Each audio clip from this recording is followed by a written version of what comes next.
के सिवा कोई रास्ता नहीं है आपको, फिर सब हर कदम पे लोग आपको दबाते हैं। कलाम साहब ने भी कहा था कि किसी देश का भविष्य किसी कॉलेज के अंतिम बेंच पर बैठा हुआ विद्यार्थी के देख क्या बता सकते हैं। भी होना कोई पाप नहीं है। एक रेस के घोड़ा को अगर आप देखिएगा को 2 से ढाई घंटे की मूवी बड़ी अच्छे से याद हो जाती है, लेकिन आप कभी गौर कीजिएगा कि उस मूवी को बनाने वाला डायरेक्टर उस 2 घंटे की मूवी के लिए 2 साल से मेहनत कर रहा था, तब तो आपको याद हो गया ना। तो उसी तरह की स्टूडेंट जो होता है ना, उसके मेहनत को कम करने के लिए एक टीचर को मेहनत करना पड़ेगा, उसे प्रेजेंटेशन देना पड़ेगा, उसे अपनी भाषा में बताना पड़ेगा कि एक लड़का जो है वो भोजपुरी बेल्ट का है। भोजपुरी वालों को तो पहले ये लगता है कि हम बहुत पीछे हैं। अरे भाई तुम नहीं पीछे हो, जितना एक CBSE ICSE बोर्ड का जानता है उतना ही तुम जानते हो। बल्कि ये जो गांव के लड़के ये ज़्यादा मेहनत करते हैं, 20-20 किलोमीटर साइकिल चला के आते हैं। किसी शहर के लड़के के लिए पॉसिबल नहीं है उतना, तो ये ज़्यादा मेहनत करते हैं। तो इनके लिए क्या होता है ना कि इनके पास सुविधाएं। स्टूडेंट्स की सफलता में 3 चीज़ का योगदान होता है। एक उनके गार्जियन का योगदान होता है, गार्जियन को भी हर पल उसको डर बना के रखना चाहिए कि भैया तुम पढ़ो इसको। दूसरा टीचर्स का होना चाहिए, टीचर्स उसके अंदर फ्रेंडली होने चाहिए, अच्छे से समझाना चाहिए, और खुद स्टूडेंट्स का। अगर ये तीनों का संयोग हो गया ना, तो दुनिया में ऐसा कोई चीज़ नहीं है जिसे जीता नहीं जा सकता। जिस दिन हिंदुस्तान का लड़का इस एनर्जी के साथ स्कूल में जाएगा, जिस एनर्जी से वो सिनेमा घर में जाता है किसी मूवी को देखने के लिए, उस दिन ये देश बदल जाएगा। और ये पक्का बदलेगा, ये मेरा पूर्ण विश्वास है। थोड़ा वक्त लगेगा, लेकिन ऐसा नहीं है कि बदलेगा नहीं। पढ़ाई इतना दिलचस्प चीज़ होता है ना कि आपको 1 घंटे का क्लास कब खत्म हो जाएगा पता ही नहीं चलेगा, बशर्ते टीचर्स उस माहौल में देखा हो। देखिए पढ़ाई की 2 चीज़ें होती हैं। एक टीचर जो होता है ना, वो तो पढ़ लिया, उसका लेवल बहुत ऊपर है, और जो स्टूडेंट है ना, वो तो अभी शुरुआत कर रहा है, तो उसका लेवल बहुत नीचे है। बड़ा अंतर होता है ना ये 2 चीज़ों में समन्वय बनाना। जैसे सुई में धागा डालना, दोनों को एक लाइनर होना जरूरी है, तो ही जाएगा। तो इसलिए क्या करना है कि टीचर्स को अपने लेवल को थोड़ा सा नीचे लाना। उसके लिए आसान है टीचर को कि भाई जो समझा रहा है बड़े लैंग्वेज में, उसको देहाती लैंग्वेज या नॉर्मल लैंग्वेज में समझाए, अपने लेवल को थोड़ा सा नीचे। और लड़के का भी ये कर्तव्य बनता है, माँ बाप का भी कर्तव्य बनता है कि उसको हमेशा प्रेरित करें कि थोड़ा सा तुम घर से थोड़ा सा मेहनत करके आओ इसमें कि सर आज क्या पढ़ाने वाले हैं। जैसे ये हो जाएगा फिर कोई समस्या नहीं आएगी। तो टीचर स्टूडेंट दोनों की ओर से होना चाहिए इस चीज़ को। लेकिन टीचर को समझना चाहिए कि आप पढ़े लिखे हैं, आपसे गलती ना हो, इसलिए आप लड़कों को उनकी कमजोरी तक में बताएं। यहाँ पर बहुत से लड़के होते हैं वो तो सवाल ही नहीं पूछ पाते हैं डर के मारे। ये नहीं होना चाहिए, क्योंकि वो टीचर को टीचर समझ रहा है। लेकिन अगर टीचर को जिस दिन वो दोस्त समझने लगेगा ना, वो सवाल पूछेगा। और अगर वो सवाल नहीं पूछ रहा है तो आप क्या कर रहे हैं? 130 करोड़ जनसंख्या में आप एक मानव संसाधन को खराब कर रहे हैं अपने विद्यालय में बैठा के। वो सवाल नहीं पूछा तो क्या करें?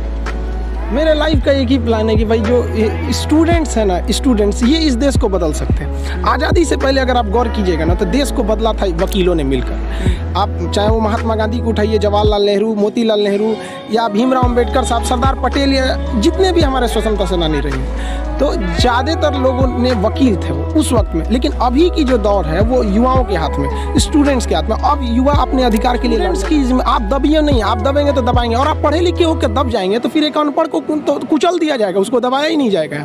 तो अब स्टूडेंट्स जाग गया है, अब स्टूडेंट्स को कोई नहीं रोक सकता। आगे वाले देश का भविष्य वही है। और मैनेजमेंट की भी गलती है और स्टूडेंट्स में भी है कि भाई देखिए, आप कॉलेज नहीं जाइएगा तो फिर स्कूल और कॉलेज जो होता है ना, माँ का दूध होता है, और ये सबके लिए ज़रूरी होता है।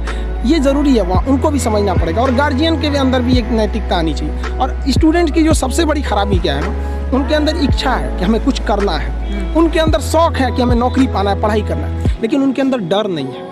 और ये डर बहुत ज़रूरी चीज़ होता है। किसी भी रिलेशन को बनाने के लिए ना, डर, ज़रूरत और इंसानियत ये बना रहना ज़रूरी है। तो टीचर के अंदर इंसानियत होना चाहिए कि भैया हमें लड़कों को पढ़ाना है। लड़के के अंदर ज़रूरत है कि अगर हम पढ़े लिखेंगे नहीं, आगे नहीं जाएंगे, तो हम कोई अच्छा काम नहीं कर पाएंगे। और डर तो सबसे ज़्यादा ज़रूरत है उसके जॉब की या किसी चीज़ का। डर तो होना ज़रूरी है कि अगर नहीं पढ़ेंगे तो समाज में हमको एकदम पीछे कर दिया जाएगा। तो स्टूडेंट के अंदर ना अभी डर नहीं रहा है, कह अरे क्या दिक्कत है, अगली बार फिर भर देंगे फॉर्म, फिर कर देंगे, ये कर देंगे। और गार्जियन भी नहीं पूछता है उससे कि इस साल रिजल्ट नहीं हुआ तो क्यों नहीं हुआ।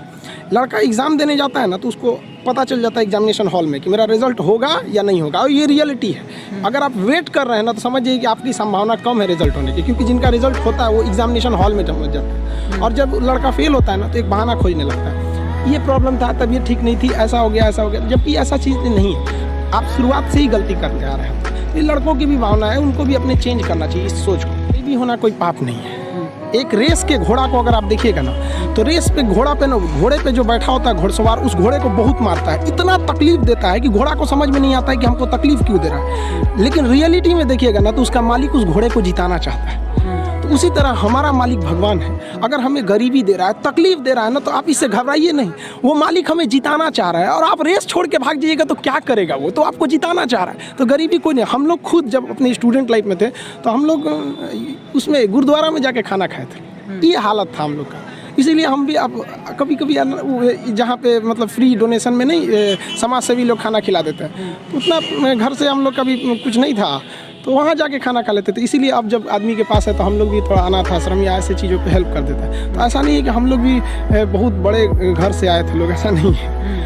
तो गरीबी कोई बाधा नहीं उत्पन्न करती है, लेकिन अगर आपके दिमाग में बैठ जाएगा हम गरीब हैं, कुछ नहीं कर सकते हैं, ये सब अगर एक डॉक्टर ये सोचने लगे ना कि हम डॉक्टर हैं, तो फिर मरीज का अच्छा से इलाज नहीं कर पाए। अगर डॉक्टर ये सोचे ना कि हम भी मरीज हैं और ये सोच के वो इंजेक्शन लगाए कि हम अपने को लगा रहे हैं, तो फिर उस मरीज को बड़ा कम दर्द होगा। तो टीचर जब ये सोच के पढ़ाने लगेगा ना कि हम टीचर हैं, तो फिर स्टूडेंट को समझने में दिक्कत आ जाएगी। तो टीचर को ये सोचना चाहिए ना कि हम भी आज एक स्टूडेंट की तरह ही हैं और एकदम मिनिमम भाषा, मतलब एकदम नॉर्मल भाषा में उसे समझा। जहाँ तक बात कहें ना कि CBSE बोर्ड या